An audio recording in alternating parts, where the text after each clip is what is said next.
इस खेल का दांव 50,000 होगा। मामा। अरे बेटा, तुम जल्दी आ गई। जाओ जाओ जाओ जाओ जाओ, तुम्हारे लिए कॉफी रखी है। ए, क्या है? हाँ, नजर पत्तों पर रख। फिर से पीटर जीत गया। है ठंडा हो जा तू। अब क्या बोलता है? पीटर, तेरा उधार अब 2.5 लाख हो गया है। अगर मेरा पैसा 2 दिन के अंदर नहीं मिला तो सोच लेना। चलो रे। पीटर, ये सब तुम क्या कर रहे हो? तुम्हारे पास फूटी कौड़ी तक नहीं बची और तुम उन लोगों के साथ जुआ खेलते हो। अगर तुमने पैसे वापस नहीं किया तो वे तुम्हें मार डालेंगे। कमलेश भाई के साथ उन्होंने क्या किया, तुम भूल गए क्या?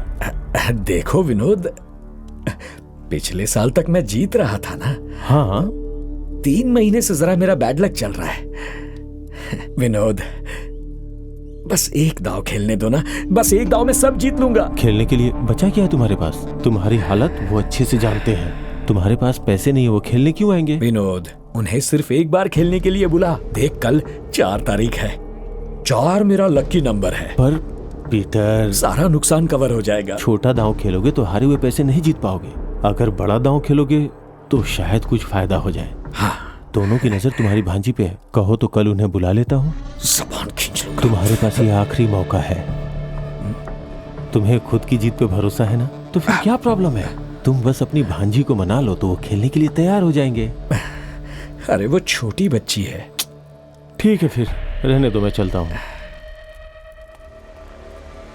आप ऐसे लोगों को अपने घर में क्यों बुलाते हैं मामा? चुप रहो। वो मेरे बारे में क्या क्या कह रहा था और आप चुपचाप सुन रहे थे। आपको जुआ खेलने की इतनी आदत लग चुकी है। चुप करो, यहाँ आओ। आओ ना, मुझ पर भरोसा रखो। आओ बैठो। देखो, इसमें रोने जैसा कुछ नहीं है। ये सब मैं किसके लिए कर रहा हूँ? तुम्हारे लिए ही तो कर रहा हूँ। पिछले 10 सालों से मैंने तुम्हारा अच्छे से ख्याल रखा है कि नहीं? हाँ, तुम्हारी स्कूल की फीस भरी, तुम्हारे लिए नया यूनिफॉर्म खरीदा, नया हेयर ड्रायर खरीदा और स्कूल बैग, जूते, परफ्यूम ये सब नहीं लाया क्या? लेकिन पिछले 3 महीनों से मेरा बैड लक चल रहा है। 1 महीने आप मेरा अच्छे से ख्याल रखते हैं, अच्छी अच्छी चीजें लाते हैं, लेकिन अगले ही महीने मेरी स्कूल की फीस भी नहीं दे पाते। मामा, ऐसा मत कीजिए। आपकी इस जुए की आदत से अब मुझे डर लगने लगा है। डरने की कोई बात नहीं।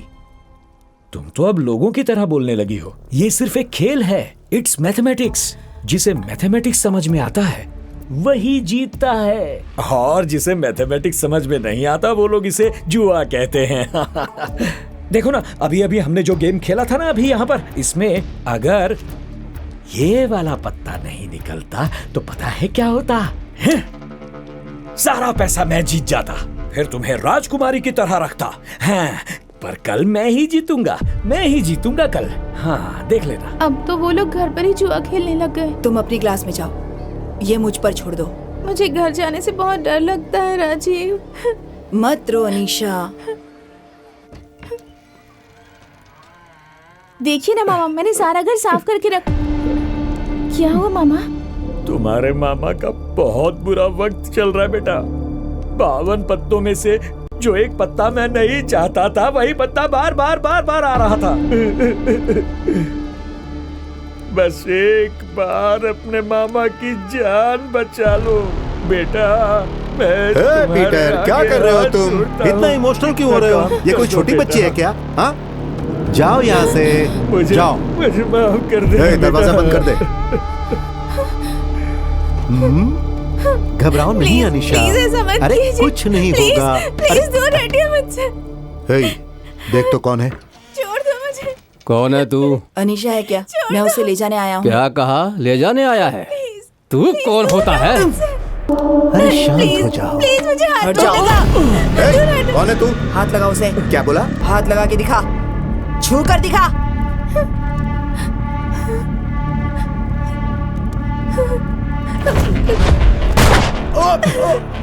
संतोष!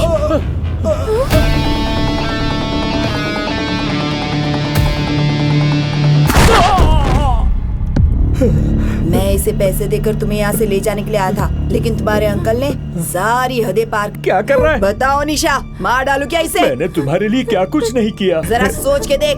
लड़के, मार डालू इसे। मैंने ही इसे पाल पोस कर बड़ा किया है। वो तो मेरा बैड लक चल रहा था ना, इसलिए मैंने इसे दांव पर लगा दिया। अब जब मैं जीत जाऊंगा मैं इसका ख्याल रखूंगा। तुम नहीं रखोगे? बताओ इसे बेटा।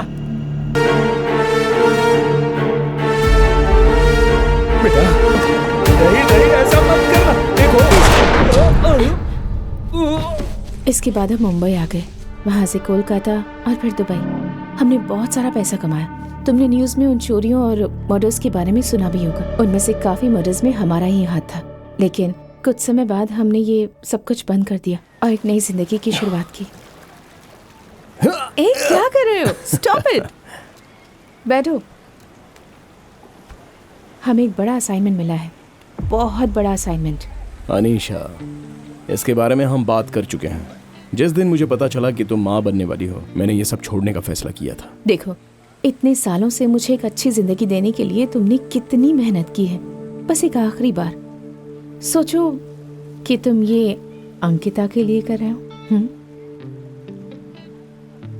ये मैं आशीष के लिए करूंगा।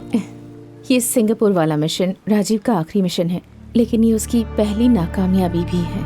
जब से उसे पता चला है कि तुम उसके पीछे हो, तब से वो तुम्हें खत्म करने के बारे में सोच रहा है। और अब तो तुम मुझे भी चाकू दिखाकर धमका रहे हो। मैं तुम्हें चोट नहीं पहुंचाऊंगा। मुझे तो बस यही जानना था कि राजीव तुम्हारे लिए किस हद तक जा सकता है।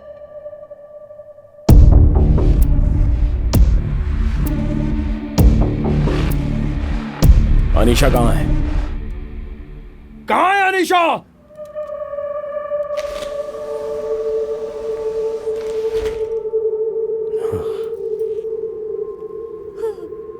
देख शिवा, अनीशा को छोड़ दे, वरना बहुत पछताएगा तू। बाहर आ जा। तुम्हारी नजर मेरी रानी पर है। अब तुम चाल चलो। देखो शिवा, कितनी भी कोशिश कर लो, मेरी रानी को छू नहीं पाओगे। पहले पिंकी को छोड़ दे।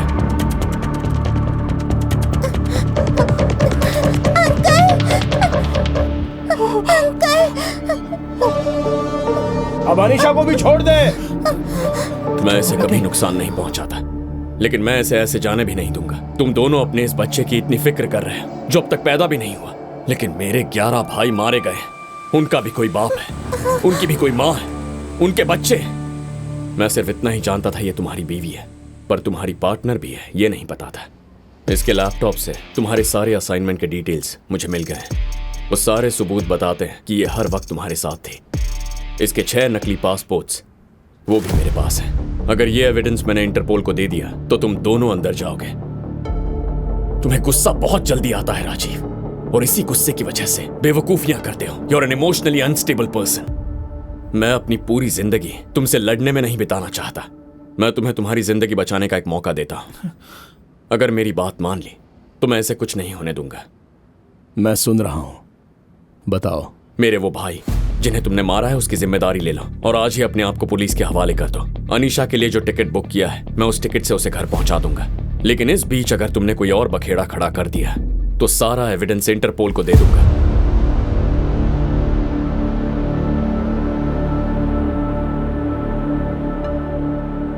अनीशा को यहां से सेफली बाहर निकालना तुम्हारी जिम्मेदारी। I promise. जाने से पहले क्या मैं मेरी बीवी से बात कर सकता हूं?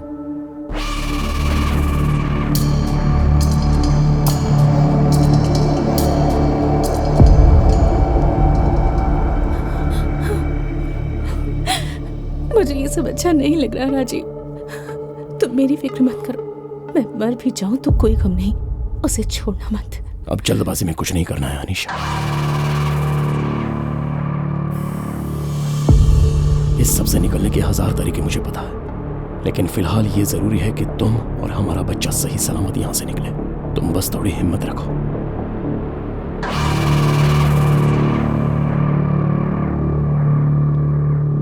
अंकिता के लिए तुम्हें ये करना होगा। मैं आशीष के लिए करूंगी।